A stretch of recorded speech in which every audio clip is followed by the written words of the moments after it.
اس لیے کہ حضور اکرم صلی اللہ علیہ وآلہ وسلم کا زمانہ سب سے بہترین زمانہ تھا، اور اس زمانے میں جو لوگ رہے وہ سب سے بہترین انسان۔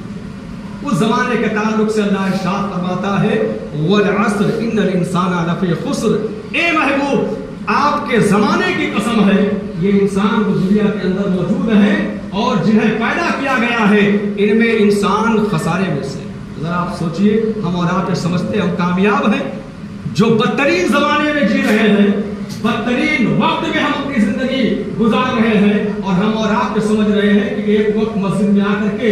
سجدہ کر لیا ہم بہت بڑے کامیاب ہو گئے۔ اللہ ارشاد فرماتا ہے والعصر ان الانسان لفی خسر، اے محبوب آپ کے زمانے کی قسم، آپ کے زمانے کی قسم، بے شک انسان خسارے میں ہے۔ آپ کا زمانہ جو سب سے بہترین زمانہ ہے، اس زمانے میں بھی انسان اگر شریعت سے دور ہے، شریعت کے اصولوں سے بغاوت کر رہا ہے تو وہ کامیاب نہیں ہے، وہ کامیابیوں سے کوسوں دور ہے، خسارے اور نقصان سے قریب ہے۔